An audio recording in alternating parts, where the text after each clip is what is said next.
Na competência concorrente participa a União, Estado e Distrito Federal. Então, literalmente, não foi incluído o município. Esse é o problema do artigo 24.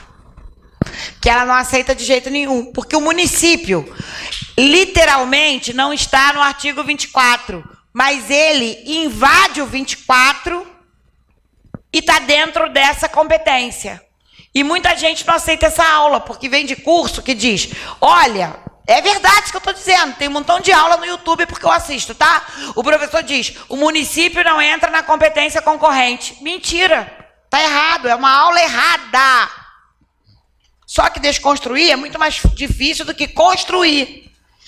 Então, vou repetir tudo, fica tranquilo que eu vou meter em vocês. O artigo 24, inciso 1, tem a palavra mágica, FUTEP. O que é FUTEP? Direito financeiro, direito urbanístico, direito tributário, direito econômico e direito penitenciário. Está escrito. FUTEP, financeiro, urbanístico, tributário, é uma palavra mágica para decorar.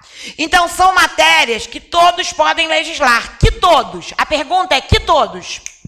Aí o 24, parágrafo 1º diz... A União legisla em caráter geral. Olha para mim, está escrito, eu estou dando aula na letra da lei. Então, vamos pegar direito financeiro, que é a Lei Complementar 101. Lei Complementar 101. Quem legisla o direito financeiro em caráter geral? A União. Se a União legisla direito financeiro em caráter geral, o 24, parágrafo 2º diz, o Estado legisla em caráter suplementar. Até aqui, amém ou misericórdia? Amém, não amém? Agora eu vou crucificar a questão. Agora entra o município. O município, no 32, diz que o município legisla em caráter suplementar em relação às matérias estaduais e federais. Então, olha só o que eu aprendo. Que o município legisla em caráter suplementar. Legisla em caráter... Ok, olha para mim. Suplementar, disse o Supremo, é a mesma palavra que está nesse artigo. Então, o município invade o 24? Invade. O município legisla em caráter suplementar? Legisla. Mas o Supremo Tribunal Federal disse, ele só legisla em caráter suplementar nas matérias do artigo 24 se houver relevância e necessidade. Ou seja, sabe o que ele está dizendo? Olha, município, você pode invadir as matérias do artigo 24, mas quando você invadir as matérias do artigo 24, somente com relevância e necessidade. Você não pode legislar todas, mas algumas você pode. Direito financeiro pode, porque o município não segue regra orçamentária? Segue ou não segue? Então, o município pode legislar sobre direito financeiro em caráter suplementar se houver relevância e necessidade. E legisla, de vez em quando, regras, respeitando a Constituição, respeitando a legislação estadual, tá comigo? Ele estabelece alguma regra nova de orçamento, coisa básica, sem ferir nada, mas que interessa a ele naquele momento. Entenderam o que eu disse ou não? Agora, outro exemplo, ó, direito urbanístico. A gente tem o Estatuto das Cidades, que é o estatuto que organiza todas as cidades em todo o território nacional. Salvo engano, é a Lei 10.057 de 2000 e alguma coisa. 2000 ou 2003, 2001, por ali. Então, qual o objetivo do Estatuto das Cidades? É determinar a organização de todos os municípios no Brasil. Aí vem o Estado. O Estado, 25, parágrafo 2º. O Estado, ele se subdivide, vocês estudam no TJ, aglomerações urbanas. Eu não estudo isso não, estudo assim, com a Raquel. A Raquel diz que o TJ é dividido em região judiciária. São 14 regiões judiciárias, não é isso? Então, são 14 regiões judiciárias, primeira região, segunda região, região, que é região judiciária? Conjuntos de municípios pela proximidade. O que são aglomerações urbanas? Os estados são divididos em conjuntos de municípios, em outras palavras, regiões judiciárias. Parágrafo 3º. Obrigado, cabeça. Então, aglomerações urbanas. Então, só para vocês entenderem, estou comparando, hein? Então, o estado é dividido em aglomerações urbanas. Quando o estado se divide em aglomerações urbanas, ele olha para esse estatuto aqui para respeitar as regras. Agora, somente o município, 38, acabamos de ler, somente o município pode editar o plano diretor. Plano diretor é o ordenamento do espaço urbanístico. É regulamentar direito urbano. Então, no urbanismo, tá comigo, não tá? O município legisla como? Em caráter suplementar. Só com essa explicação, eu derrubo aquela aula que diz o município não legisla em caráter concorrente.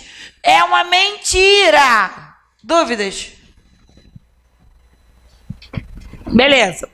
É aqui que eu desmonto o mundo de vocês. Se você aceitou brevemente, amém pela sua vida. Fui clara, não fui? Perfeito. Ok. Agora eu vou continuar só com a União e com o Estado, tá? Só com a União e com o Estado. Só com a União e com o Estado. Se a União legisla em caráter geral, o Estado legisla em caráter suplementar. A gente já viu isso aqui, papo.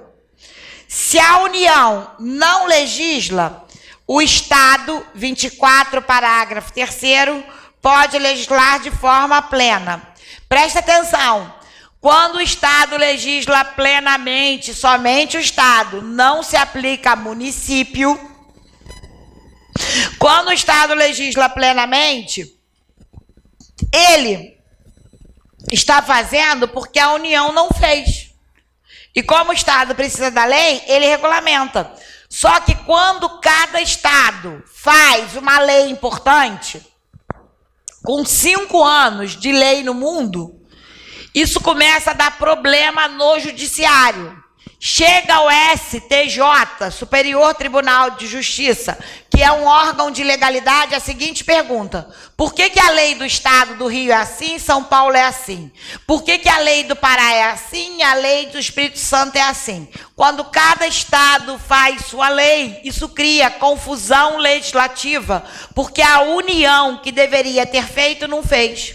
O que a União não fez aqui, ela vai fazer aqui agora, ó. 24, parágrafo 4º. A União edita uma lei federal posterior, superveniente, posterior. Esta lei federal suspende esta estadual naquilo que ela é contrária. Então, a lei federal que não foi feita aqui será feita posteriormente. A lei federal posterior suspende a estadual naquilo que ela é contrária. Qual é o objetivo da lei federal que vem depois? Trazer de volta a organização do Pacto Federativo. Acabar com o espírito de confusão. Me fiz clara ou não? Então, na competência concorrente, o município invade no caráter suplementar. Somente nessa explicação.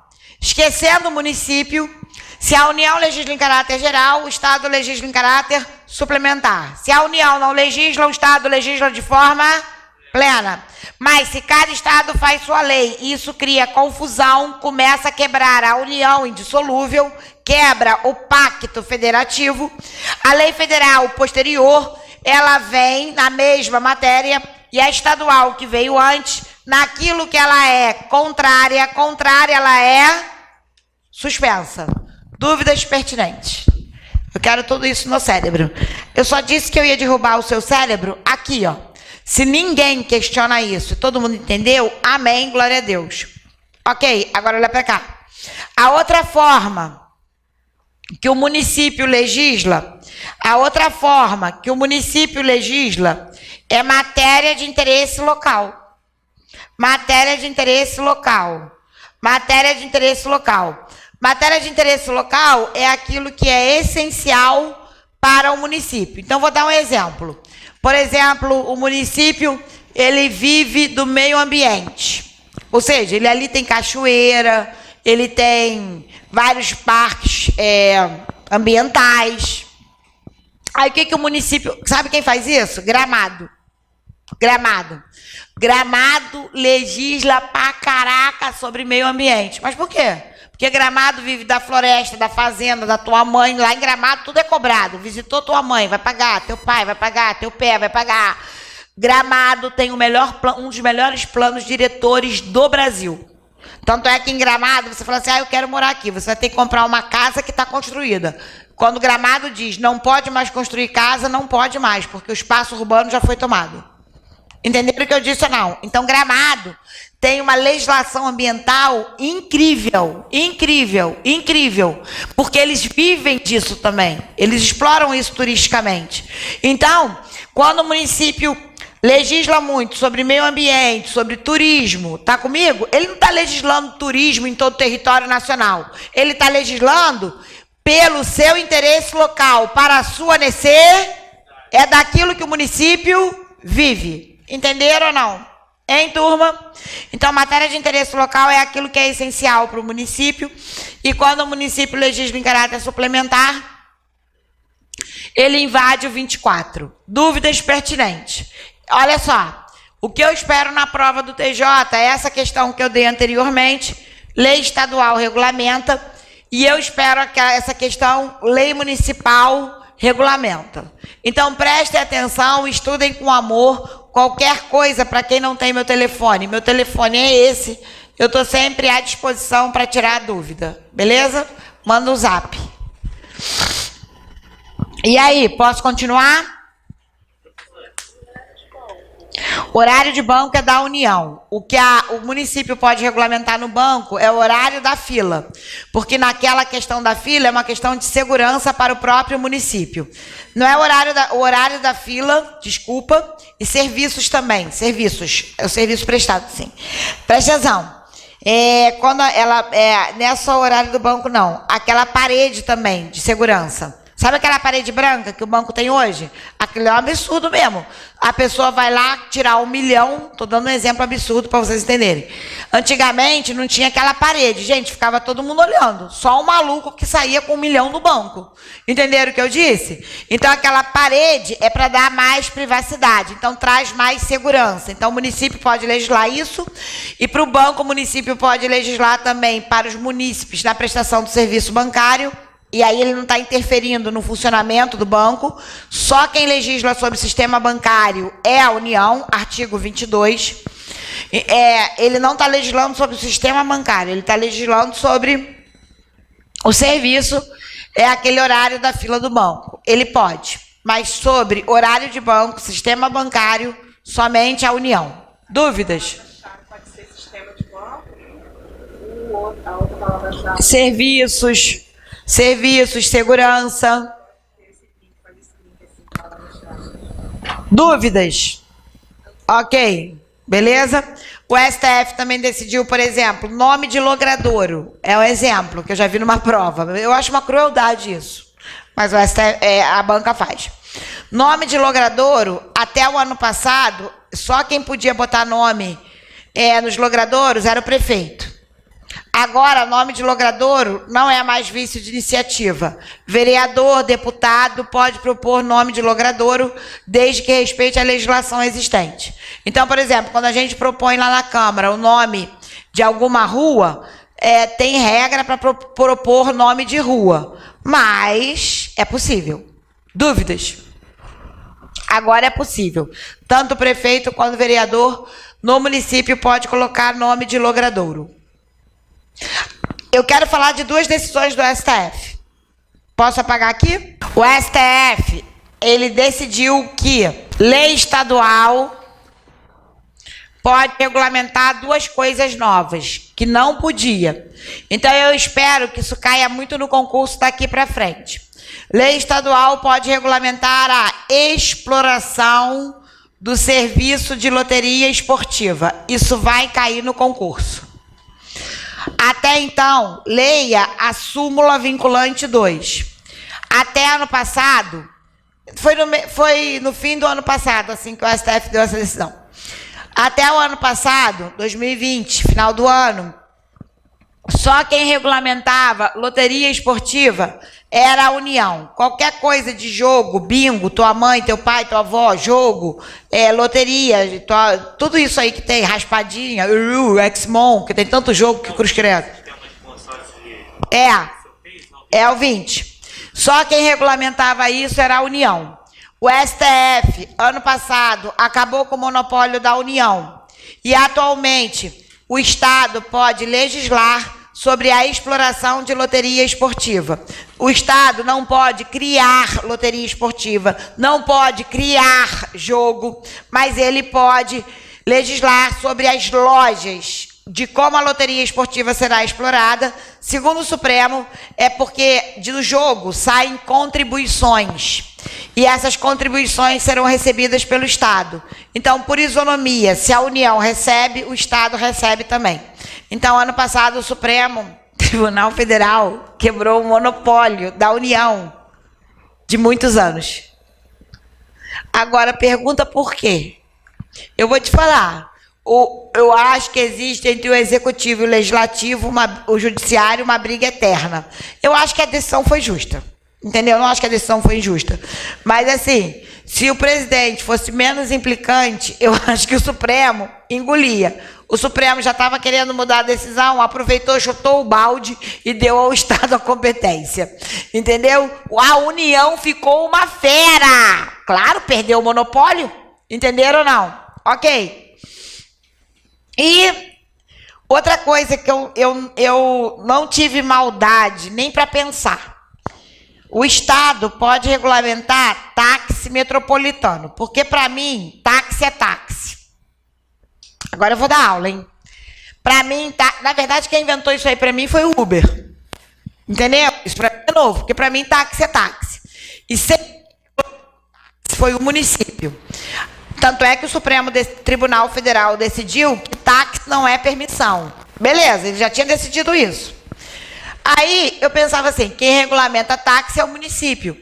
Só que desde que surgiu o Uber, existe uma briga entre o táxi e o Uber. E o Uber tem muito dinheiro, todo mundo sabe disso. E aí que já existe regra de Uber assim. Quando você sai de um município para o outro, você pode levar o cliente, mas não pode trazer o cliente de lá. Já tem município com essa regra. Não. Aí o táxi não tinha isso. O táxi vinha e voltava e até pegava. E assim, não tinha penalidade. Não tinha penalidade para o táxi. O táxi vinha para Nova Iguaçu do Rio e voltava cheio. Tudo bem que aqui o táxi é outro, mas ele voltava cheio para o Rio. E ninguém imputava nada.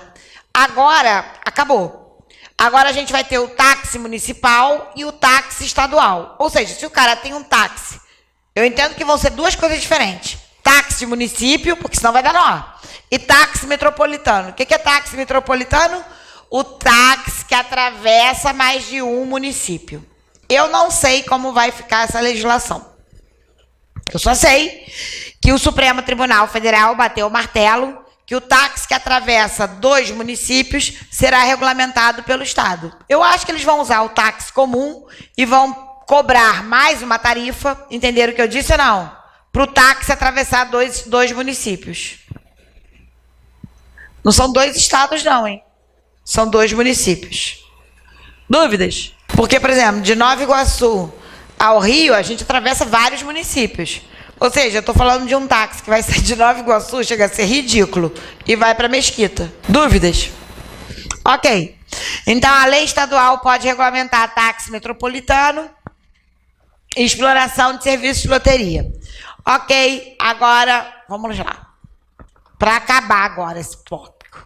Esse tópico é um dos mais importantes do concurso, que eu considero. Os entes federativos têm uma tríplice autonomia. Ou seja, uma autonomia em 3 áreas. É isso, autonomia em 3 áreas. Aí tem aluno que não entende que é tríplice, né? Porque ele diz, professor, aqui são 2, então não conta separadamente? Não, uma está dentro da outra. que é uma autonomia, se você parar para pensar, jurídica. Porque quando eu digo que ele tem autonomia, ele tem uma autonomia jurídica de auto-organização e auto-legislação, uma autonomia jurídica e o que revela o poder no autogoverno e uma auto-administração, que são as competências. Então, são pessoas que têm autonomias, fui clara ou não, de agir. Ok, lembrando que só quem tem soberania é a República Federativa do Brasil. O Estado é organizado pela Constituição Estadual e por suas leis. O Estado explora o gás natural. O município não tem Constituição. O município é organizado por lei orgânica. Como é votada uma lei orgânica? Uma lei orgânica é votada 2 vezes em 2 turnos. Do primeiro turno para o segundo turno, tem que ter o interstício mínimo de 10 dias. Do primeiro turno para o segundo turno, tem que ter o interstício mínimo de 10 dias. Tudo isso cai no concurso. A lei orgânica, para ser aprovada a matéria, eu preciso do quórum de 2/3 do número de vereadores. 2/3. Na Câmara do Rio, 51 vereadores, 2/3. Dão 34. Então, na Câmara do Rio, para a gente aprovar uma mudança na lei orgânica do Rio, eu preciso de 34 votos. Beleza. O Distrito Federal é um ser híbrido. Ora Estado, ora município. Como município, ele é organizado por lei orgânica. Só que o artigo 32 diz, eu já tinha dito isso, que o Distrito Federal não pode ser dividido em municípios, porque sede não se divide. Por isso, o Distrito Federal é dividido em cidade satélite, que corresponde à região administrativa. Então, como o Distrito Federal não pode ser dividido em municípios, ele não tem nem prefeito, nem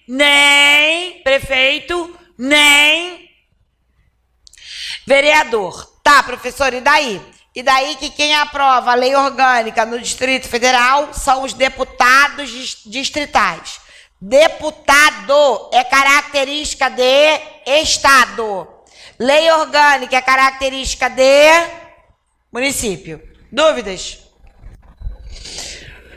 Autogoverno, poder executivo, poder legislativo e poder judiciário. A gente sabe que o município não tem poder judiciário. Então, no estado eu tenho o governador, no município, no estado eu tenho, no legislativo, o deputado estadual e no estado eu tenho o TJ. No município eu tenho prefeito e vereador, eu separei os incisos para a leitura. Professora, a senhora não vai explicar? Vou. Quando eu dou aula do presidente, por simetria, no que couber, eu trago governador e prefeito. Então, eu estou pontuando aqui para organizar o seu estudo e você fazer a leitura. Não tem mistério nenhum. E quando eu chegar em presidente e for cabível, eu vou estender os direitos a governador e prefeito e acabo abraçando esses artigos. A aula é sempre de cima para baixo e nunca de baixo para cima. Só estou aqui fazendo uma organização do seu estudo. Ok. O Distrito Federal tem governador, deputado distrital, e o Distrito Federal, ele tem tudo. O que ele tem? Poder judiciário, Ministério Público, mas quem mantém e organiza o Distrito Federal é a União. Então, lá tem Ministério Público, tem Judiciário, tem Polícia, mas o dinheiro vem da União. O único órgão, único órgão que o dinheiro não é da União é a Defensoria Pública. A Defensoria, que vai ter concurso agora até. A Defensoria Pública do Distrito Federal, quem mantém e organiza é o próprio Distrito Federal. Mas o Ministério Público, o Poder Judiciário, tua mãe, teu pai, tua avó, o restante é tudo dinheiro da União, exceto a Defensoria Pública. Dúvidas? Ok. E a auto-administração são as competências que eu acabei de ensinar. As competências legislativas e as competências materiais ou ações governamentais. Se o Distrito Federal é híbrido, ele carrega característica de estado e característica de município. Conserta aqui, conserta aqui. Certo, turma? A professora deu mole. Chama atenção. É que eu nem enxerguei, eu escrevi sem enxergar. Olha só, o Distrito Federal carrega características de estado e características de município. Eu tinha escrito Distrito Federal de novo. Burra. Ok. O artigo 29A é o dinheiro da Câmara Municipal. Quanto a Câmara Municipal recebe? Dinheiro, dinheiro, dinheiro. O que me interessa no artigo 29A são os crimes, crimes. O artigo 29A, parágrafo 1º, combinado com parágrafo 3º, é o crime de responsabilidade do presidente da Câmara Municipal. Diz que o presidente da Câmara Municipal, no máximo, o que ele pode gastar para pagamento de servidores mais vereadores é 70% da renda dele. Então, por exemplo, se uma Câmara Municipal recebe 2 milhões, quanto que ela pode gastar para pagar servidores e vereadores? No máximo 70% do dinheiro da Câmara. Sacaram o que eu disse? No máximo. Professora, então ela não pode gastar mais do que 70%, que dá 1.400, eu acho. Então, o máximo que ele pode gastar é 1.400, 1.400.000 para pagar vereador e servidor. O restante é para manter a casa. Me fiz clara ou não? Beleza. Se ele desacata o limite, o presidente da Câmara Municipal cai em crime de responsabilidade. Então, 70%. E o 29A, parágrafo 2º, é igual ao artigo 168. Na verdade, esse crime de responsabilidade não é só do prefeito. Esse crime de responsabilidade é do presidente da República, do governador e do prefeito. Então, olha para mim. Como que é recolhido o orçamento? A gente aprova a chamada LOA. O que é LOA? Lei Orçamentária Anual. A gente aprova a LOA esse ano e a gente vai executar a LOA ano que vem. Como que eu disse? A gente aprova a LOA em 2020 e executa a LOA em 2021. É executar orçamento, receita e despesa. Mas, durante o ano, quem recolhe tributo é o chefe do Poder Executivo. Então, agora, quem recolhe IPTU? O prefeito. Imposto de renda? O presidente. Quando eu digo presidente, é a União. Quando eu digo prefeito, é o município.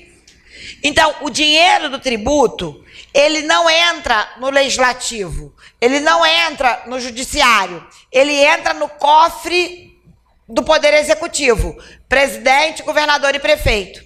Aí o artigo 168 diz que presidente, governador e prefeito, eles têm que repassar em duodécimos. O que são duodécimos? 12 meses, 12 parcelas, carnê da Casa Bahia. Então, o presidente recolhe e repassa, o governador recolhe e repassa, e o prefeito também. Repassa o quê? O dinheiro de outro poder, o dinheiro de outro órgão que está previsto na LOA. Na verdade, ele está cumprindo a lei orçamentária anual. Sacou? Ok, prof.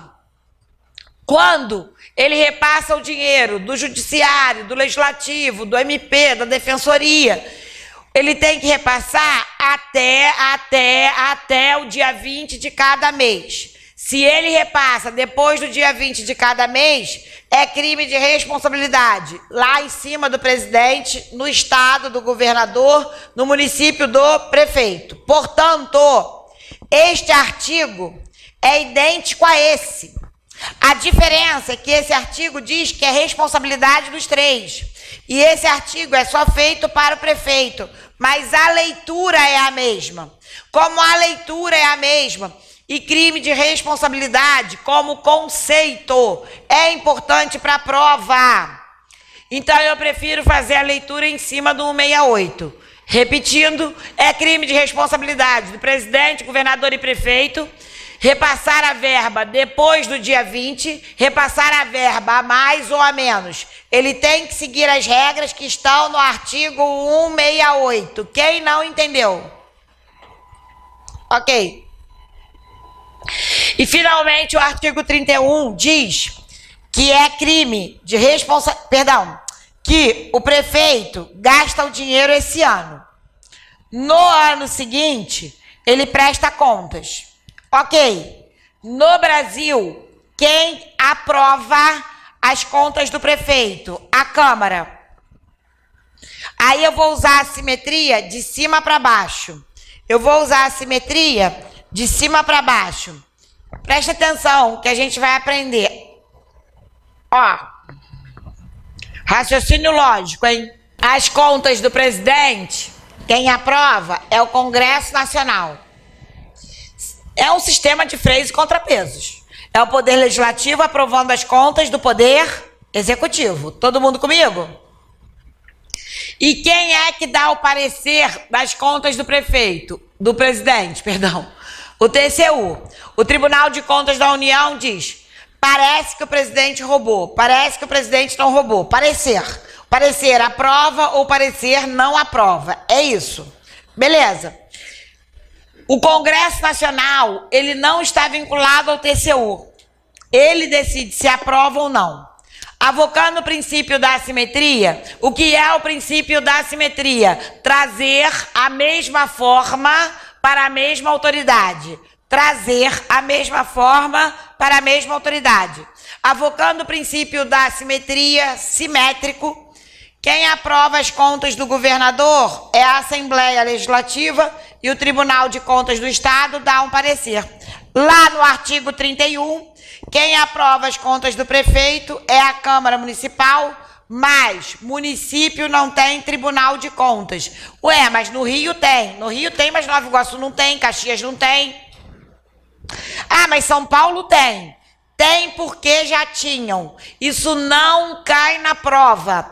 A prova ou é nacional ou é estadual. Você só leva em consideração o TCM do Rio, de São Paulo, quando você está fazendo uma prova municipal para aquele município. Então, isso não cai em prova nenhuma. Então, município não tem Tribunal de Contas. E quem é que dá o parecer das contas do prefeito? O município utiliza o Tribunal de Contas do Estado. Caso de Nova Iguaçu. Então, quem aprova as contas do prefeito é a Câmara Municipal, utilizando para fazer o parecer o Tribunal de Contas do Estado das contas do prefeito de Nova Iguaçu, Caxias. O Rio de Janeiro tem 92 municípios. De 92 municípios, 91 não tem Tribunal de Contas. Então, esquece o Tribunal de Contas do município do Rio. Dúvidas? Ok. Beleza, vamos dar o recreio agora. A gente volta 1 hora. Bom almoço. Deus abençoe vocês. Voltamos já.